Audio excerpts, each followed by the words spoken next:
We managed to push the sky to where it is today. That is the story. Okay, we get some music going. All right, now. Boom, boom, boom, boom, boom. As a Western Australian-born citizen and part of a multicultural country, I deplore the killings of innocent civilians in Yugoslavia, and that the NATO attack on Yugoslavia is a direct violation of international law and of UN Charter.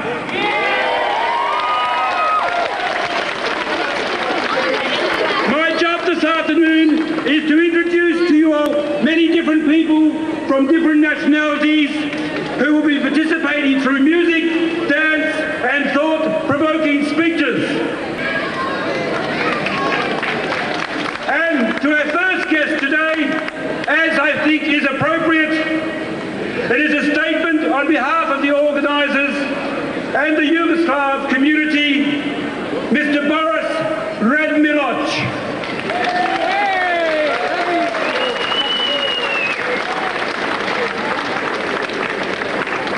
Firstly, I would like to thank you all for coming today here to express your support for us in Yugoslavia and the world.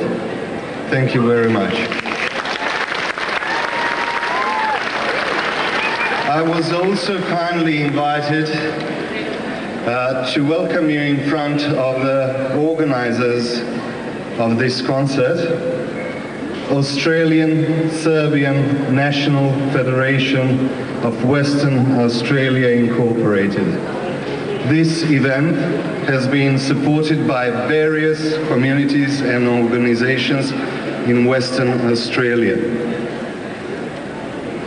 The Concert for Peace in Yugoslavia is part of the coordinated anti-war action held throughout the world, initiated by the International Action Center based in central New York. Like all of us today, hundreds and thousands of people worldwide are gathering in cities such as New York, Washington, Toronto, London, Paris, Rome, Moscow, Brussels, Athens, and many more. The main message of these worldwide gatherings is stop the US-NATO bombing of Yugoslavia. Stop the war in Yugoslavia. We hope that this and other peaceful messages voiced from the hearts of millions of people will find its way to the offices and desks of those who run these horrifying, trigger-happy superstates powers games. We hope that our messages will contribute to the peace in Yugoslavia and the world. Yes!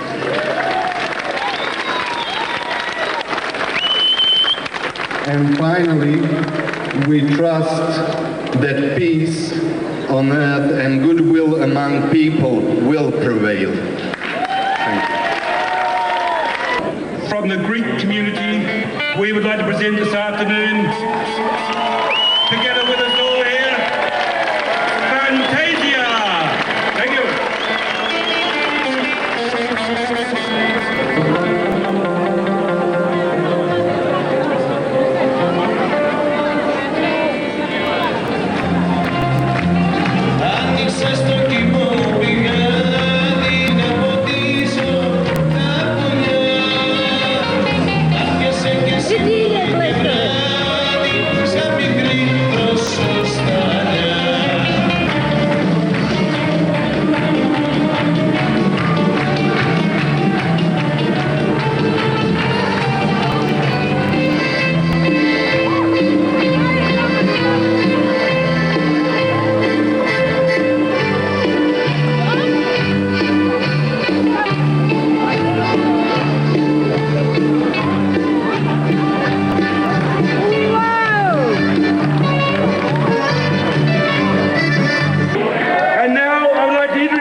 Bloodshed by the US, NATO, the anti-crisis monsters of the century.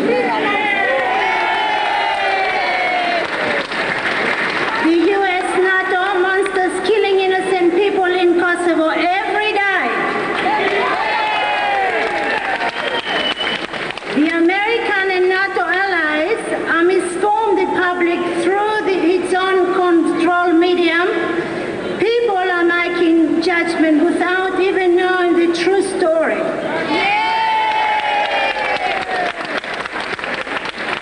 What we see today is a gross distortion of the facts. The media is dominated by the business interest and functions as a Pentagon propaganda machine. For political purposes, the suffering of only one group, the refugees living in Kosovo, it's shown while of the other Yugoslav victims of the NATO bombing are virtually ignored. The New York Times, CNN, ABC, CBS, NBC, the Chronicle Examiner and others have given a very slanted view of events in Yugoslavia to justify the massive bombing. The US NATO bombs are falling on all Yugoslavia, Serbians, Montenegrins, Albanians and other people who make up the multi-ethnic Federal Republic of Yugoslavia.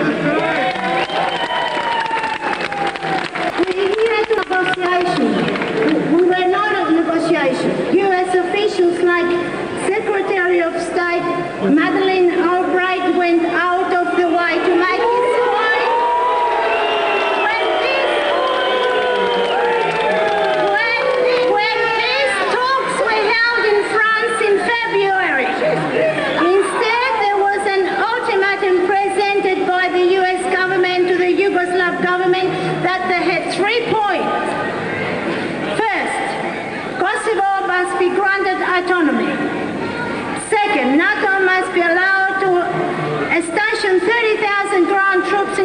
Yugoslavia to ensure this autonomy. And third, a NATO-conducted referendum for Kosovo independence from Yugoslavia will take place within 3 years. The Yugoslav government agreed. They accept to give autonomy to the ethnic Albanians to the first condition and rejected the second and third, saying they were a gross violation of the sovereignty and the independence of the country. I'm asking you a simple question without taking me as a racist, because I'm not. What if one of the ethnic communities in Western Australia demanded to be an independent nation? This is an example. What the Australian people and the government would say, I tell you what they were going to say. This is an Australian territory. This is an Australian land.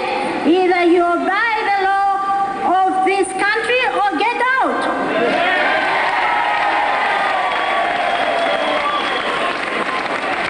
Well, my friends, that's what's happening in Kosovo. Because Kosovo, it is a Serbian land, and I never give the land to the Albanians or to anybody else. I prepared to give them autonomy and everything with a massive US takeover of the Balkans. The kind of negotiated settlement. The US government is demanding the full surrender of Yugoslavia on terms declared by State Department. That should never happen. They used to have equal rights. They own schools, business, farms, houses, and mosques for their own religious, similar to the ethnic migrants in Australia. We condemn the action by the US NATO. The first casualty of war is truth. I don't want to go into the detail of why this dreadful war is happening. You've already heard some of that story, and you probably mostly know it only too well. But I'd like to say to all parties involved, stop bombing and stop fighting.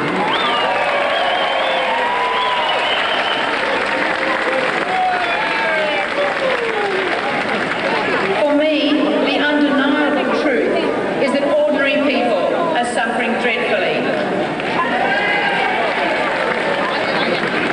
The refugees are mostly women, children and old people whose lives are shattered.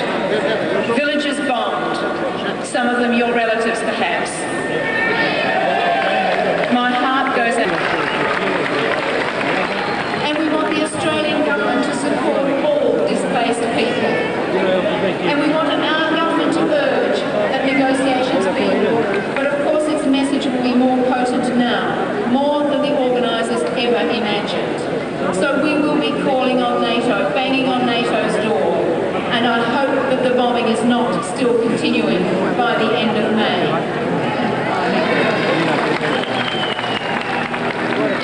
But we will be calling for nuclear disarmament and a commitment to non-violence as the way of the future. As Martin Luther King told us 35 years ago, the choice is clear, and it's between non-violence and non-existence. A very sobering choice indeed. This leads me to my last point, friends, why I'm wearing this particular T-shirt, which I'm sure most of you will recognise as saying a firm no to radiation and all things nuclear. I wear it because NATO forces are using depleted uranium with all the nasty radioactive consequences, not only for the people and animals, but also for the Balkans countryside, for the environment.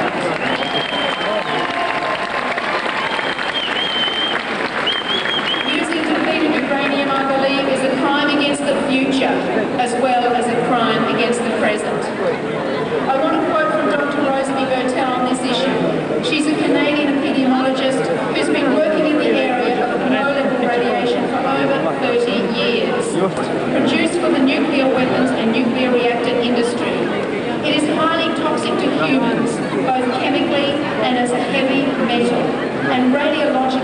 as an alpha particle emitter, which is very dangerous when taken internally. Recently, it has been a substitute for lead in bullets and missiles by the US and the UK, and was first used extensively by the West in the Gulf War. It is most likely a major contributor to the Gulf War syndrome experienced both by the veterans and the... Brothers, it's very pleasant to see such unity here today. Today we bring you some small performance from Russian community.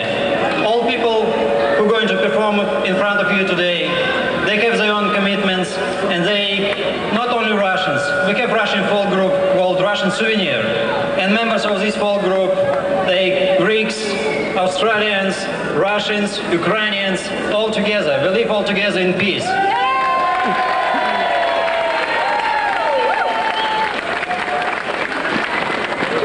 First, who is going to present dance is Ivana Mayorenko. She's going to present for you Russian dance. And Christos Воскресе.